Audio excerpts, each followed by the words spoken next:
Welcome to the Deep Dive. Today we're tracing a really fascinating long-term journey. It's about Indian migrants heading to England and America. Right. And it all kicks off from a somewhat surprising place, the huge Indian indenture system that followed the abolition of slavery. Exactly. We're talking over 1.6 million people moved. I mean, that's a massive shift in global labor. It really is. And what's key here, I think, is understanding this wasn't just about replacing slave labor. It actually triggered these long-lasting migration waves that are still shaping societies today. So we're looking at how that initial, often forced movement eventually led to these really vibrant diaspora communities in, well, two major global players, England and America. And comparing those two experiences, which are quite different in some ways. Definitely. So the mission today is to sort of map out those pathways, look at the experiences, the good and the bad, and see where these communities stand now. Okay, so where does it begin? The genesis, right? Yeah, let's start there. So you have the abolition of slavery Britain in 1833, France, the Dutch following suit. Which leaves a massive labor gap, especially on those big sugar plantations. The planters were desperate. Desperate for a consistent and crucially cheap workforce. So indenture emerges. The first contracts, often called gurmit. They were typically 5-year deals, weren't they? With really minimal pay, something like, what, 8 rupees, maybe $4 a month back then, plus basic food rations? Yeah, incredibly low. Now, the East India Company did bring in some regulations from 1837, written contracts, the 5-year term, promise of return passage, ship standards. But conditions often remained pretty grim, right? There were reports of abuse. So much so that there was a temporary ban around 1839. That's right. But the planters, they pushed back hard. And it got re-legalized, starting with Mauritius in 1842. And then you see it spread across the colonies. Mauritius, definitely. The Caribbean places like Jamaica, Trinidad, Guyana, Fiji, even South Africa. And the French and Dutch colonies had similar systems too. The journey itself, just brutal, 10, maybe 20 weeks at sea. Disease was rampant, high mortality rates. And if you survived that, plantation life was harsh, long hours, still low wages, often mistreatment, very little control over your own life. So the economic logic is pretty clear, if harsh. It was a system designed to move labor from, low-wage India to these high-demand colonies, a kind of managed migration serving colonial needs. A middle ground, perhaps, between outright slavery and totally free labor.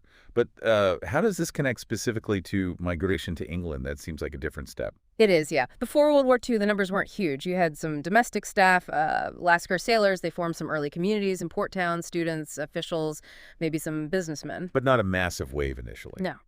The big shift comes after 1945. Britain needed labor for post-war reconstruction. And then there was the 1948 British Nationality Act. Ah, yes, the act that granted citizenship and, crucially, the right to settle and work to people from the Commonwealth. That opened the doors much wider. It really did. Though later, in the 60s and 70s, immigration controls started coming in, shifting the emphasis more towards family reunification rather than primary labor migration. And this is also when we see the twice migrants. Right, that's a really important part of the story for England. Absolutely. People of Indian origin whose families had first settled elsewhere in the empire. So you have Indo-Caribbeans arriving, part of the Windrush generation from 1948 onwards. And then, particularly in the late 60s and mid-70s, East African Asians. This was often due to Africanization policies. And most dramatically, the expulsion from Uganda in 1972. So the reasons for coming to England were quite varied. Post-war economic boom pulling people in. Career discrimination, perhaps, in the Caribbean civil service, pushing people out. Education was a factor, too. Yeah, and maybe an idealized view of Britain as the motherland, plus family ties, and like you said, for East African Asians, often forced migration. It was complex. And where did they settle? We see distinct patterns emerging. We do. Places like Southall in London became heavily associated with the community. Leicester, too, especially for East African Asians. I think something like a third of the Indian origin population there has East African roots. Birmingham, parts of the industrial north, often through chain migration, families following families. And their experiences. Not always easy, I imagine. Racism was a significant issue. The color bar in housing and jobs was very real. Definitely faced adversity, but also showed incredible resilience, huge contributions to the economy, textiles, manufacturing, transport, running corner shops, and famously staffing the NHS. And the cultural impact, of course. Food, music, festivals, it's transformed British culture. Today, the British Indian community is, what, over 2 million strong? Yeah, the largest visible minority group. mostly in England, high employment rates, high home ownership, lots in professional jobs, very well educated. They're a major economic force. Okay, so that's England. What about the U.S.? How did the story unfold there? Was indenture a factor initially? There was some indentured servitude earlier in British America, yeah, but the first really significant wave of Indian migrants came later, around 1900, mainly Sikh farmers to the West Coast, California, mostly. Working in lumber, agriculture? Exactly. But that was curtailed pretty quickly. You had rising anti-Asian sentiment, and then the big one, the 1917 Asiatic Barred Zone Act, which basically slammed the door shut on immigration from India and other parts of Asia. So a very different trajectory than the post-war opening in Britain. When did things change in the U.S.? Not really until after World War II. The Luce-Seller Act of 1946 allowed naturalization and set a tiny quota. The major change was the 1965 Immigration and Nationality Act. Right, the act that abolished the old national origins quotas and prioritized skills and family reunification. That's when Indian migration to the U.S. really took off. Hugely, primarily attracting professionals, doctors, engineers, tech workers, business people. Education has also been a massive driver, with many international students staying on. And more recently, we've seen reports of an increase in irregular migration, asylum seekers, perhaps from regions like Punjab. Yes, that's a newer and more difficult aspect of the story. Economic pressures, political tensions seem to be factors there. Increased encounters reported at the U.S.-Canada border, too. So motivations for U.S. migration. Early on, agricultural lumber jobs. Post-1965, very much professional opportunities and education. Then family sponsorship. And now this element of asylum seeking. And settlement.